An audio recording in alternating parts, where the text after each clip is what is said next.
कान्तिपुर समाचारमा स्वागत छ। सुरु गरौं मुख्य समाचारबाट। आज 818 जना संक्रमित थपिए। संक्रमण दर असार 19 पछिकै उच्च। काठमाडौँ उपत्यकामा मात्रै 166, ज्यान गुमाउनेको संख्या 153 पुग्यो। गम्भीर प्रकृतिका बिरामी बढे। आइसियु, भेन्टिलेटर र जनशक्तिले ठेक्न कठिन। संक्रमित चिकित्सक भन्छन् सावधानीका साथ घरै बस्नुहोस्। अनुदानको लोभमा 1 वर्षमा 1300 सामुदायिक विद्यालय गाभिए। सरकारी अनुदान नपाएपछि विलयको निर्णय रद्द गर्न धमाधम आवेदन। कोरोना महामारीका कारण विश्वभर प्रत्येक 15 सेकेन्डमा 1 जनाको मृत्यु। भारतमा 16 दिनमै 10 लाख संक्रमित थपिए। र च्याम्पियन्स लिगको उपाधिका लागि बायर्न म्युनिख र पिएससीको खेल आज। पिएससीलाई पहिलो पटक उपाधि उचाल्ने अवसर।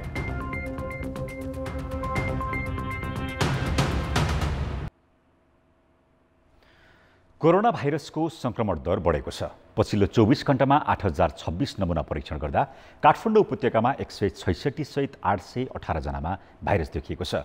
आज देखिएको 10.19% संक्रमण दर असार 19 पछि सबैभन्दा धेरै हो। यस्तै मृतकको संख्या 7 थपिएर 153 पुगेको छ। स्वास्थ्य मन्त्रालयका अनुसार नमुना परीक्षणको संख्या 6 लाख नागेको छ। त्यसमध्ये 31,935 जनामा संक्रमण देखिएको छ। आज पर्सामा सबैभन्दा धेरै 139 जना बिरामी थपिएका छन्। त्यसपछि काठमाडौँमा 126 जना बिरामी बढेका छन्। भक्तपुरमा 28 र ललितपुरमा 12 जना बिरामी थपिएको मन्त्रालयले जनाएको छ। यस्तै सर्लाहीमा 91, धनुषामा 60, मोरङमा 50, बारामा 39, महोत्तरीमा 34, नवलपरासी पश्चिममा 30, रूपन्देहीमा 28 र काभ्रेमा 27 जना संक्रमित थपिएका छन्। मन्त्रालयले उपत्यकामा बढेको संख्याले धेरै चिन्तित तुल्याएकाले यो सातादेखि संक्रमित व्यक्तिसँग सम्पर्क हुनेको पहिचानको काम प्रभावकारी बनाइने बताएको छ। अहिले काठमाडौँमा बढिरहेको कोभिड-19 को संक्रमितहरूको संख्याले हामीलाई बहुत चिन्तित बनाएको छ र यसको चाहिँ केस इन्भेस्टिगेसन, कन्ट्याक्ट ट्रेसिङ गर्नका लागि सङ्घीय मन्त्रालय, स्वास्थ्य तथा जनसङ्ख्या मन्त्रालयले प्रदेशको सामाजिक विकास मन्त्रालयको सहयोगमा जिल्ला जनस्वास्थ्य कार्यालय मार्फत सबै पालिकाहरूमा हामीले चाहिँ समन्वय गरी यो हप्तादेखि तदारुकताका साथ इफेक्टिभ तरिकाले हामीले केस इन्भेस्टिगेसन र कन्ट्याक्ट ट्रेसिङ गर्न गइरहेका छौँ। संक्रमित मध्ये रूपन्देहीमा 3, पर्सामा 2 तथा सर्लाही र झापामा 1-1 जनाको मृत्यु भएको छ। बुटवलको कोरोना विशेष अस्पतालमा सम्मरी माईका 38 वर्षीय पुरुष र बुटवल 1 की 67 वर्षीय महिलाको मृत्यु भएको हो। ज्वरो र श्वास प्रश्वासमा समस्याका कारण दुवै जनाको 5 दिनदेखि भेन्टिलेटरमा राखेर उपचार भइरहेको थियो। शनिबार मृत्यु भएका रोहिणीका 53 वर्षीय पुरुषमा पनि संक्रमण पुष्टि भएको छ। नारायणी अस्पतालमा उपचारका क्रममा मृत्यु भएकी 56 वर्षीय महिला वीरगञ्ज 11 तथा 70 वर्षीय महिला बिन्दवासिनीका हुन्। सर्लाहीमा 33 वर्षीय महिला र झापामा 58 वर्षीय पुरुषको मृत्यु भएको मन्त्रालयले जनाएको छ। भाइरसका बिरामीमध्ये 18,631 जना निको भएका छन्। नयाँ बिरामी बढेकाले निको हुने दर अहिले 58% पुगेको छ।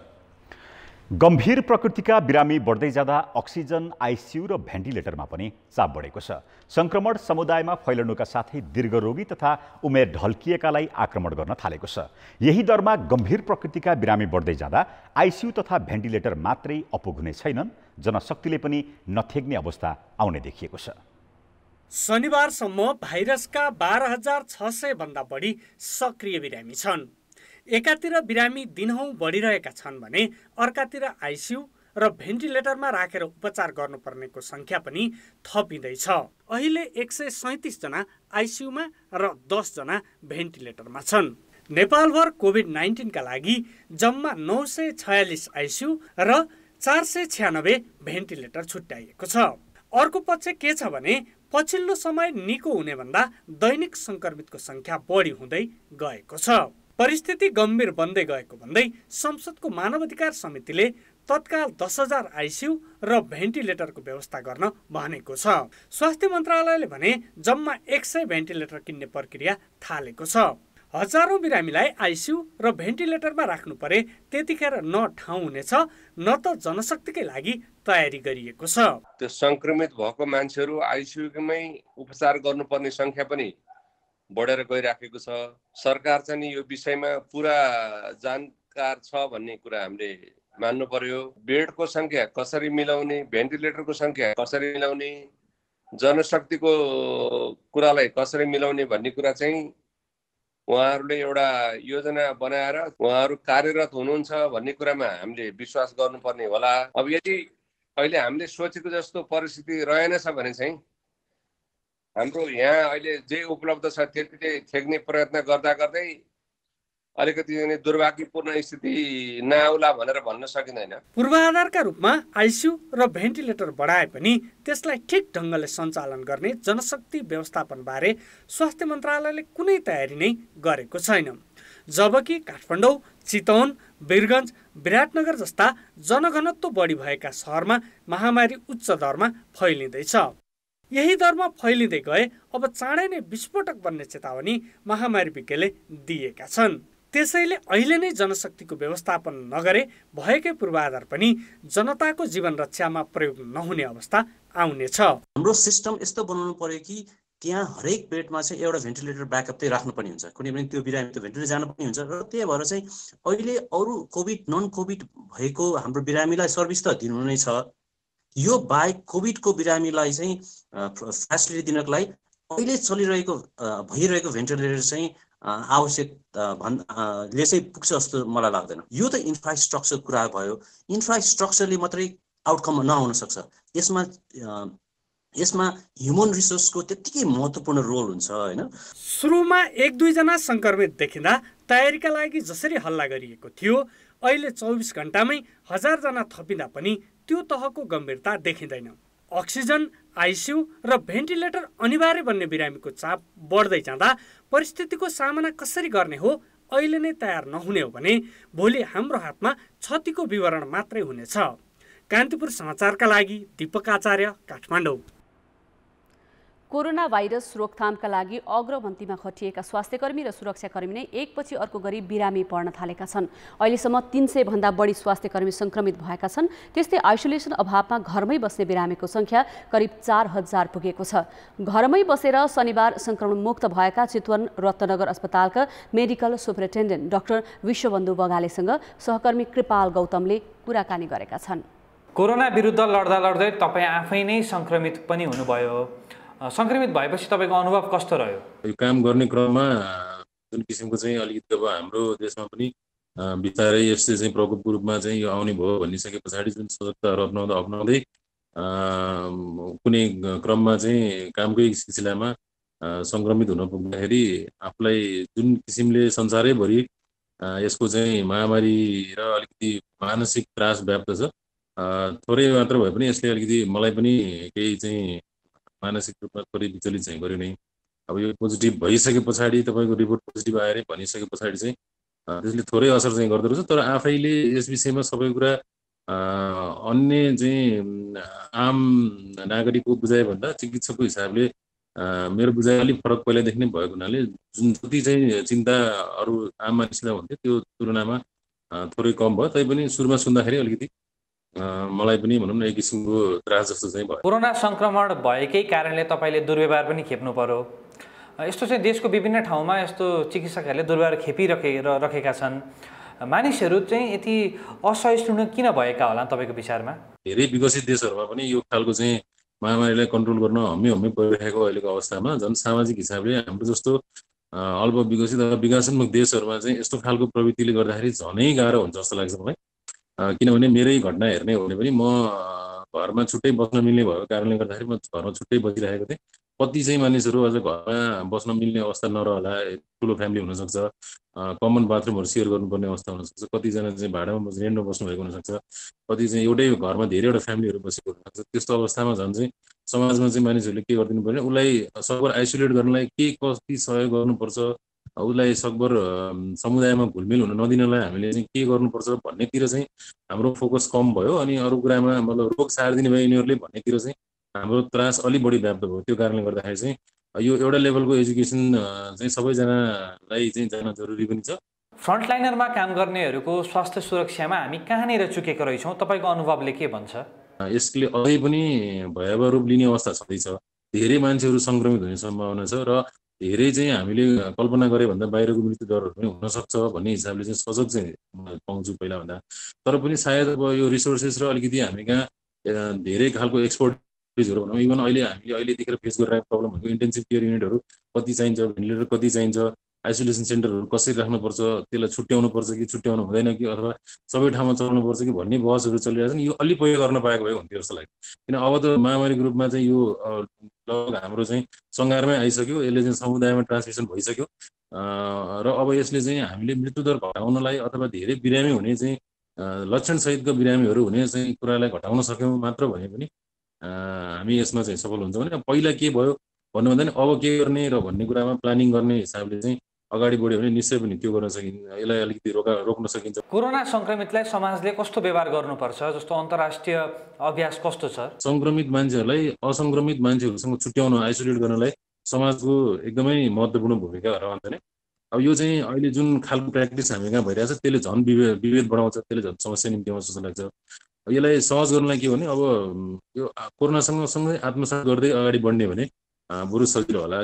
अप्ठ्यारो परेको परिस्थितिहरूलाई सहजीकरण गरिदिने र सहज गर्ने कुराहरू गरेर सकभर आइसोलेट गरिदिने र अरू कुरामा चाहिँ उसलाई आत्मबल दिने कामहरू गरियो भने चाहिँ घरमै पनि हुनसक्छ, समाजसम्म पुग्नु घरमै पनि यो खालको विभेदहरू भएको पनि थुप्रै घटनाहरू अहिले भेटेको छ। त्यो कारणले गर्दाखेरि यो कोरोनामा धेरै भन्दा पनि चेन ब्रेकको कुरा गर्नुपर्ने भयो भने त्यो चेन ब्रेक गर्नलाई चाहिँ घरको लेभलबाट सुरुवात गर्दै समाज अनि त्यसपछि विभिन्न तहका सरकारहरूले चाहिँ चेन ब्रेक गर्ने र अब जुन खालको सङ्क्रमित बिरामीहरू छ उनीहरूलाई छुट्याएर आइसोलेट गरेर अनि उपचार चाहिनेहरूलाई उपचारको चाहिँ निश्चित व्यवस्थापन गर्नु नै जरुरी छ जस्तो लाग्छ। कोरोना जितेका मानिसले यो महामारीमा कस्तो भूमिका खेल्न सक्छ? अब तपाईँको भूमिका चाहिँ कस्तो हुन्छ? जो ठिक हुनुभयो उहाँहरूले चाहिँ एउटा आफै सङ्क्रमित भएर चाहिँ आइसके पछाडि चाहिँ आफूलाई पनि के फिल हुँदो रहेछ, मैले पनि के थोरै योगदान गरौँ भन्ने खालको फिल हुँदो रहेछ। अब समाजमा अस्पतालमा काम गर्ने मानिसले अस्पतालमा त्यो खालको आइसोलेसन गर्ने विधिहरूलाई अगाडि बढाउन सकिन्छ कि, अथवा कोरोना लागेको मानिसहरूलाई चाहिँ त्यहाँ भर्ना गरेर उपचार गर्न सकिन्छ कि, रेफरको मेकानिजमहरू स्ट्रङ गर्न सकिन्छ कि भन्ने कुरामा त्यो समन्वयकारी भूमिका रहनेछ मेरो भने। अब समाजमा भएको मानिसले कसरी योगदान गर्न सक्छ, जुन किसिमको चाहिँ उसलाई त्रास भयो, जुन किसिमको चाहिँ अप्ठ्यारोहरू उसले महसुस गर्यो, त्यो कुराहरू अलिकति खुलेर चाहिँ भनिदिँदाखेरि पनि अरू मानिसहरूलाई त्यो एउटा सहज जस्तो पनि हुन्छ जस्तो लाग्छ। र कुनै न कुनै हिसाबले सामाजिक अथवा चाहिँ प्रोफेसनल हिसाबले चाहिँ मानिसले यो कोरोना सङ्क्रमणबाट मुक्त भएका मानिसहरूले चाहिँ योगदान दिएर नै यो कोरोनालाई मुक्त बनाउनु पर्ने। मैले व्यक्तिगत रूपमा पनि भनेको छु, मेरो ब्लड ग्रुप चाहिँ ओ पोजिटिभ हो, त्यही भएर कसैलाई चाहिँ मेरो प्लाज्मा दिएर चाहिँ यो खालको दिनुपर्ने परिस्थिति आयो, आवश्यकता पर्यो भने म त्यसको लागि हरदम तयार नै छु भने। ब्रेकपछि समाचारमा स्वागत छ। कार्यदलले शक्ति बाँडफाँड र सत्ता भागबण्डा सहितको सुझाव दिएपछि सत्तारूढ दल नेकपाको आन्तरिक टकराव 4 महिनापछि करिब अवतरणको अवस्थामा पुगेको छ। तर पद्धतिभन्दा पदीय लाभहानि हाबी देखिएकाले कार्यदलको गठन र सुझावमा वरिष्ठ नेता नेपाल चाहिँ असन्तुष्ट छन्। सत्तारूढ दलको 4 महिना लामो शक्ति सङ्घर्ष अन्ततः अध्यक्ष 2 प्रधानमन्त्री केपी शर्मा ओली र पुष्पकमल दाहालबीच भागबण्डामै टुङ्गिएको छ। महासचिव विष्णु पौडेल नेतृत्वको कार्यदलले 2 अध्यक्षको शक्ति सन्तुलन र सत्तामा हुने नियुक्तिमा साझेदारीको प्रस्ताव गरेपछि विवादको खड्गो तत्काललाई टरे जस्तो देखिएको छ। तर वरिष्ठ नेता माधव कुमार नेपाल पक्ष भने सन्तुष्ट छैन। भित्री रूपमा नेता नेपालले मङ्सिरको पुरानै एजेन्डालाई मानेर कार्यदलमा बसेका आफ्नैले कुरा बिगारेको ठानेका छन्। किनभने आफूहरूले उठाएको पद्धतिको कुरा ओलीले एक पद छाड्दा मात्रै कार्यान्वयन हुने नेपाल पक्षीय नेताहरूको बुझाइ छ। अलि फिचलो जस्तो देखिएको छ।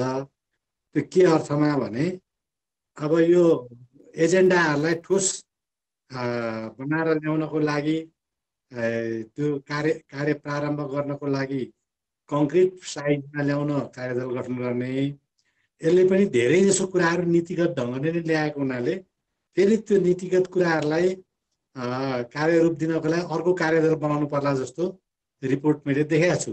नेकपाको विवाद प्रधानमन्त्री ओलीले वैशाख पहिलो साता राजनीतिक दल विभाजन सम्बन्धी अध्यादेश जारी गरेपछि सतहमा आएको हो। त्यस यताका 4 महिना अध्यक्ष दाहाल र नेपाल पक्षधर नेताहरू ओली कार्यशैली विरुद्ध एकमत थिए। असार 10 गतेदेखि सुरु भएको स्थायी समिति बैठकमै बहुमत सदस्यले प्रधानमन्त्री र अध्यक्षबाट ओलीको राजीनामा मागेपछि त पार्टी फुटको संहारमा पुगेको थियो। तर जब अध्यक्ष द्वयले कार्यदल बनाएर टकरावलाई भागवण्डामा टुङ्गाए तब प्रश्न उठेको छ, आखिर नेकपा मात्रै होइन सिङ्गो मुलुकलाई नै अडिनेको बन्दी केका लागि बनाइएको थियो त? किनभने न त स्थायी समितिको माग सम्बोधन भयो न त कार्यदलले भने झैँ चैतमा महाधिवेशन हुने देखिन्छ।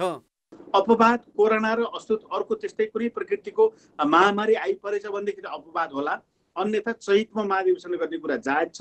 चैतमा महाधिवेशन गरेर पार्टीलाई अझ शक्तिशाली, अझ मजबुत र अझ एकीकृत बनाएर अगाडि बढाउनको निम्ति यो अहिलेको चाहिँ प्रस्ताव गरिएको प्रस्तावलाई हामी सबैले आत्मसात गर्नुपर्छ र पालना गरेर अगाडि बढ्नुपर्छ। विवादको मूल चुरोमा कुनै फेरबदल नै नभइकन नेकपा विवाद समाधान भयो भन्दा धेरैलाई पत्यार लागेको छैन। ओलीले प्रधानमन्त्री र पार्टी अध्यक्ष दुवै पद छोड्न नपर्नु र दाहालले कार्यकारी अध्यक्षका रूपमा पार्टी चलाउने मङ्सिर 4 को सहमतिलाई कार्यदलले सदर गर्नु, तर वरिष्ठ नेता नेपालले असन्तुष्टि जनाउनुले पनि नेकपा विवाद घुमीफिरी रुम्जाटार भने झैँ भएको छ। कान्तिपुर समाचारका लागि दशरथ राई, काठमाडौँ। विद्यार्थी न्यून भई बन्द हुने अवस्थामा पुगेका 1300 सामुदायिक विद्यालयलाई गत वर्ष नजिकका विद्यालयले आफूमा गाभे।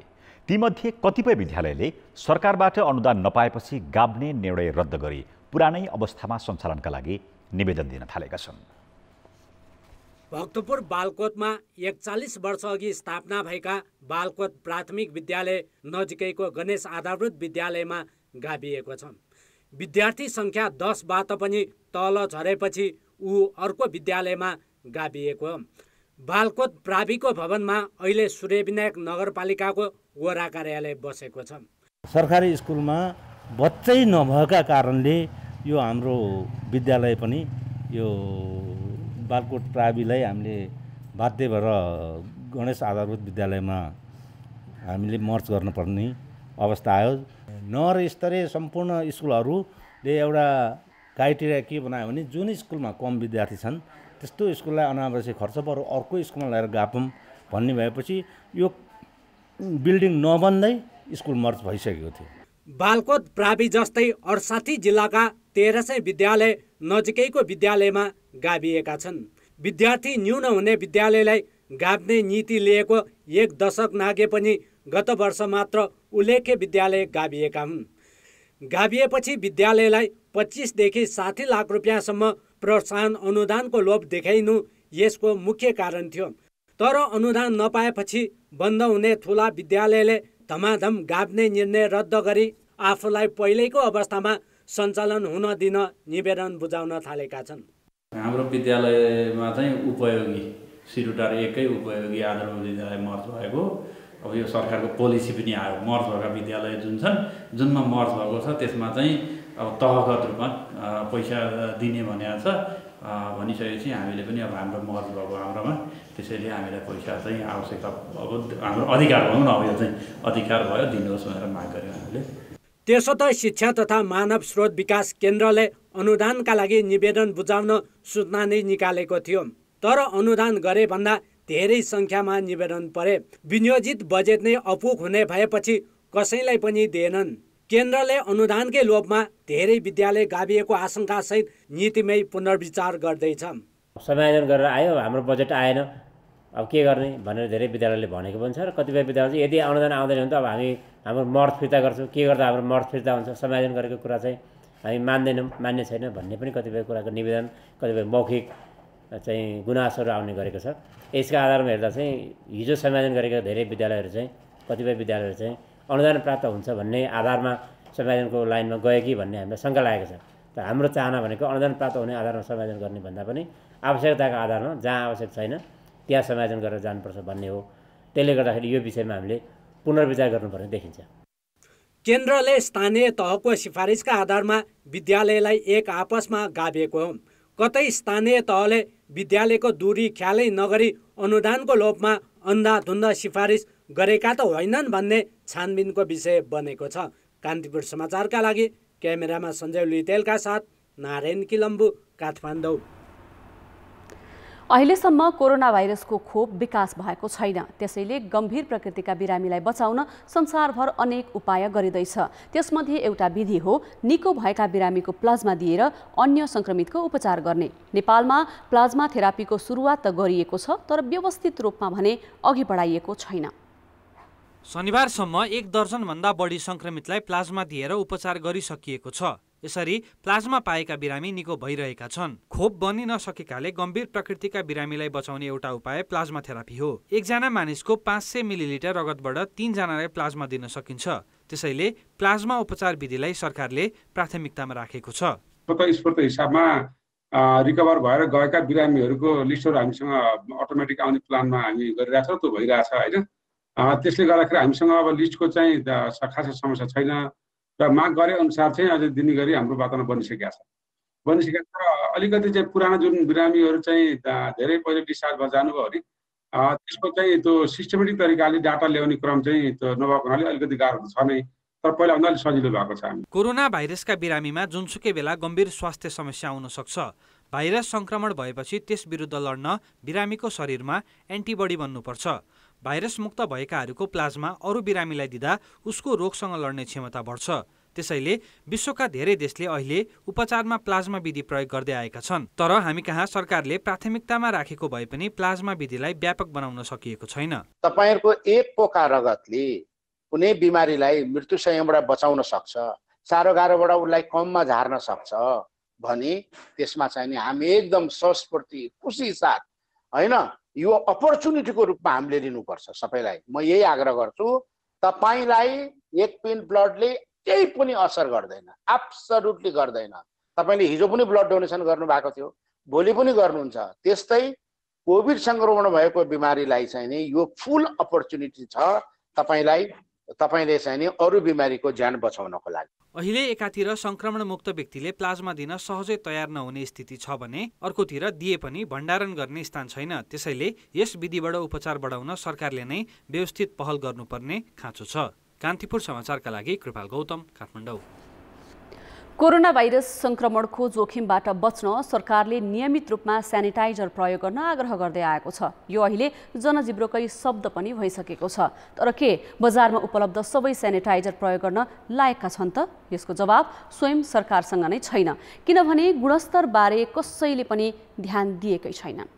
औषधि व्यवस्था विभागले सेनिटाइजर उत्पादनका लागि 40 वटा कम्पनीलाई अनुमति दिएको छ। यसबाहेक भारतबाट पनि आयात भइरहेको छ। तर स्वदेशी उत्पादन होस् या विदेशी, सचेत उपभोक्ताले प्रयोग गर्न मिल्ने मिति सम्बन्ध हेर्छन्। त्यस बाहेकका कुरा विश्वास गरेर किन्नुको विकल्प छैन। तर बजारमा सेनिटाइजरको नाममा जहाँसुकै बेचिने सबै वस्तुको गुणस्तर ठिकठाक छ भन्न सकिँदैन। औषधि व्यवस्था विभागले 1 महिना अघि 130 वटा नमुना सङ्कलन गरी गुणस्तर परीक्षण गर्दा 35 वटा कमसल पाइएको थियो। तर ती विभागले ती कम्पनीमाथि कारबाही नगरी सचेत मात्र गरेर छाडिदियो। यसले बजारमा गुणस्तरहीन सेनिटाइजर रहेको र नियमनकारी निकायले गम्भीरतापूर्वक नलिएको प्रश्न पार्छ। करिब 130 वटा जति परीक्षण गरिएको थियो। सो मध्येमा 30-35 वटा जति गुणस्तरहीन पाइएको र उनीहरू ती प्रडक्ट अथवा ब्याचहरू हामीले चाहिँ बजारबाट फिर्ता लिन निर्देशन दिएका छौँ। साथै कतिपयका जुन चाहिँ प्राविधिक विषयवस्तुहरू मिलाउनु पर्ने थियो, प्राविधिक रूपमा सुधार गर्नुपर्ने थियो, तिनीहरूले सुधार गरेर फेरि पुनः बजारीकरण माग्नको अनुमतिको लागि पनि आएका छन् र कतिपयलाई हामीले फेरि पुनः परीक्षण गरेर गुणस्तरीयताको मापदण्डभित्र रहेको भएको आधारलाई मानेर हामीले फेरि पुनः अनुमति पनि दिएका छौँ। अहिले घर बाहिर निस्कँदा, बजारमा किनमेल गर्दादेखि घरभित्र पस्दा समेत हातमा सेनिटाइजर लगाउनु पर्ने बाध्यता छ। संक्रमणको जोखिमबाट बच्न सरकारले सेनिटाइजरको नियमित प्रयोग गर्न आग्रह पनि गर्दै आएको छ। तर बजारमा उपलब्ध सेनिटाइजरको गुणस्तर नियन्त्रण नहुँदा संक्रमणको जोखिम झन बढाएको छ। अल्कोहलको कन्सन्ट्रेसन एकदमै धेरै 100% भयो भने त्यसको कारणले गर्दाखेरि स्किन एकदमै ड्राई हुने हुन्छ, त्यही भएर हामीले यो 60% को युज गर्दाखेरि पनि त्यसमा एलोभेरा अथवा अरू ग्लिसेरोल जस्ता चिजहरू राखेर त्यसलाई अलिकति मोइस्चराइजिङ इफेक्ट होस् भनेर हामीले प्रयोग गर्छौँ। त्यही भएर त मापदण्ड अनुसार हुनुपर्छ। अर्को कुरा कन्सन्ट्रेसन कम भयो भन्नाले अहिले विभिन्न ठाउँहरूमा रक्सीहरू ब्रान्डेड रक्सीहरूबाट पनि यो बनाएको भन्ने देखिन्छ। सरकारी नियमन फितलो भएको फाइदा उठाए व्यापारीले गुणस्तरमा लापरवाही गर्दै आएका छन्। गुणस्तर नभएको सेनिटाइजरले उल्टै सङ्क्रमणको जोखिम हुन्छ। त्यसैले सरकारले प्रयोग गर्न मात्र आग्रह गर्ने होइन, महामारी रोकथामका लागि सेनिटाइजर बजारको पनि नियमन बढाउनुपर्छ। कान्तिपुर समाचारका लागि क्यामेरामा हेमन्त कटवालका साथ पर्वतराज घिमिरे, काठमाडौँ।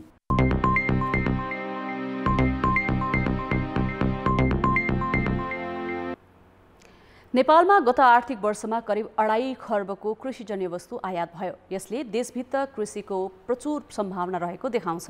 सम्भावनालाई अवसरमा बदल्न केन्द्र र प्रदेश सरकारले 60 अर्ब रुपैयाँ छुट्याएका छन्। तर त्यो बजेट कृषिमा युवा सहभागिता र उत्पादन वृद्धिमा खर्च हुन सकिरहेको छैन।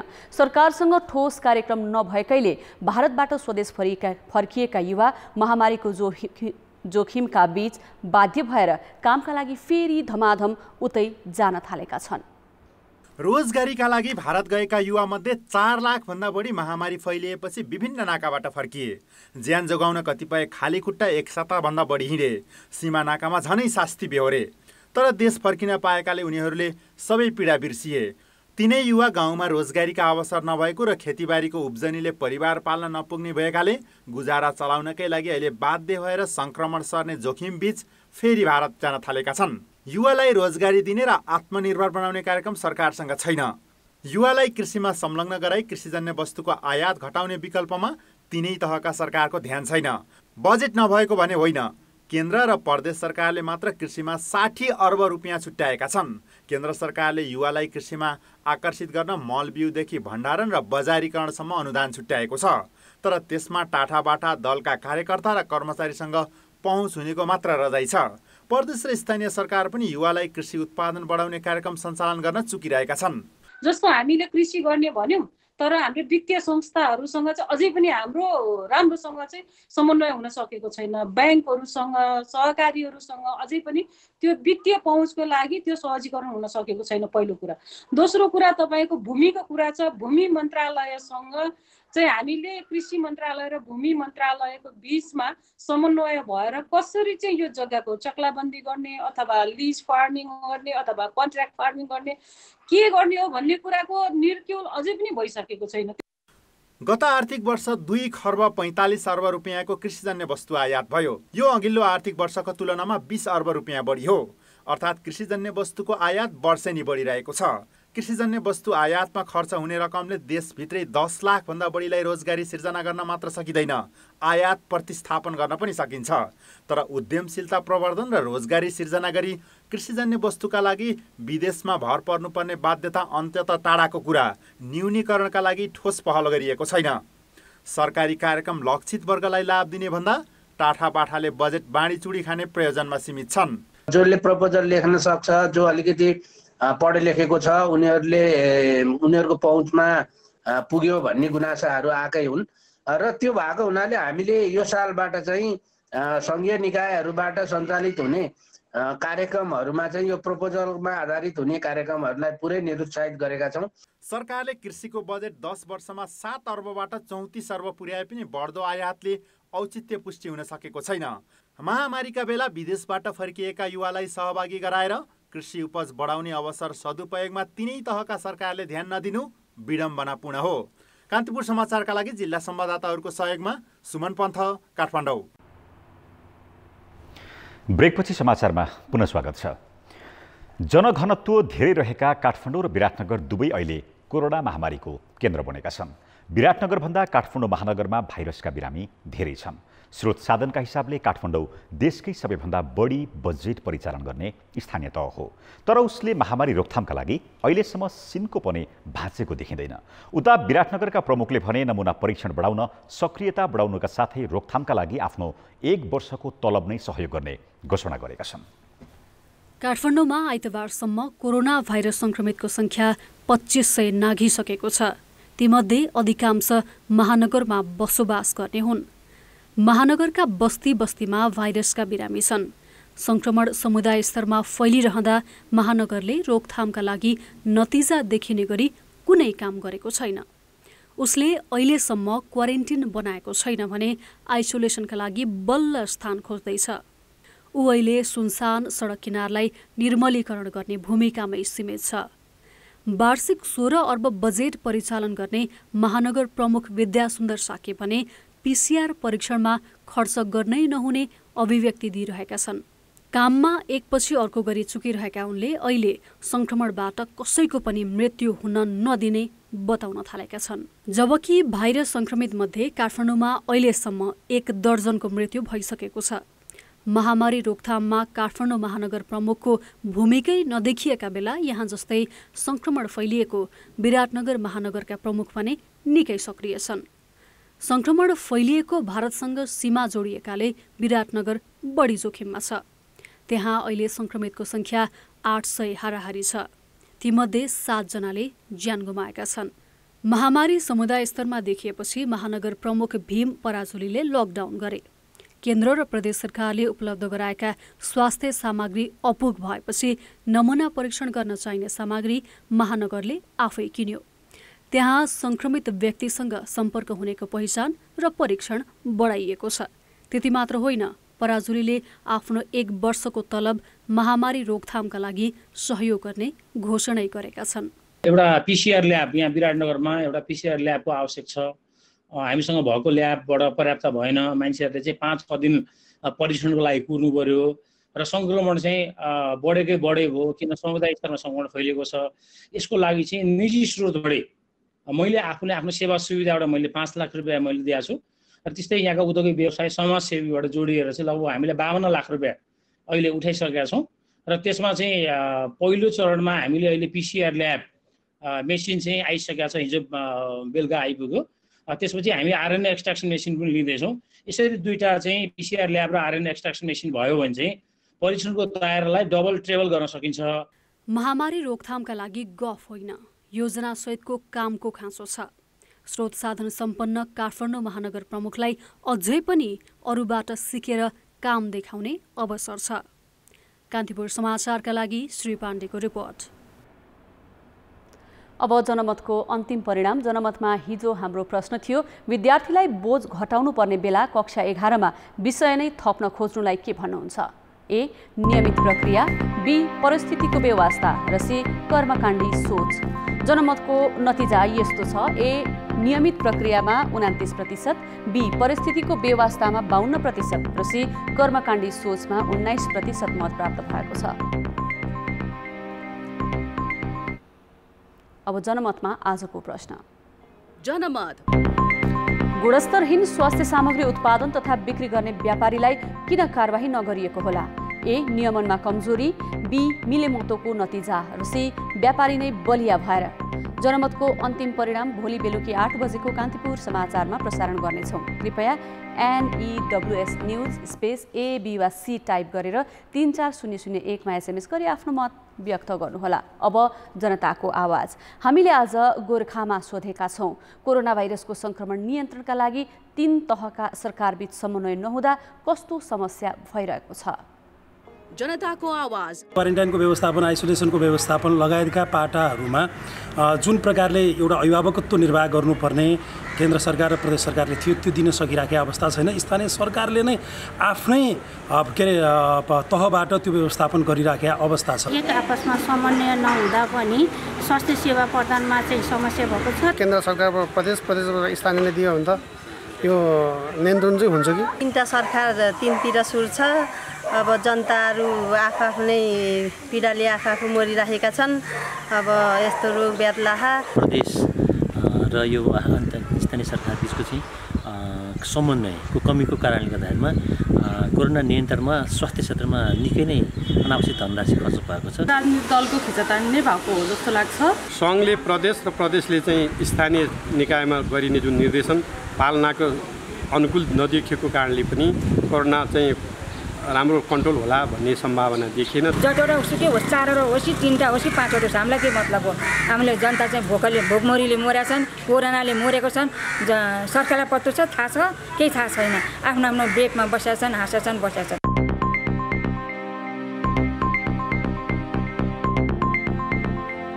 कान्तिपुर समाचार अहिलेलाई सकियो। अब हाम्रो अर्को समाचार बुलेटिन राति 10:30 बजे अङ्ग्रेजी र 11 बजे नेपाली भाषामा हुनेछ। कान्तिपुर टेलिभिजन हेर्दै गर्नुहोला। नमस्ते।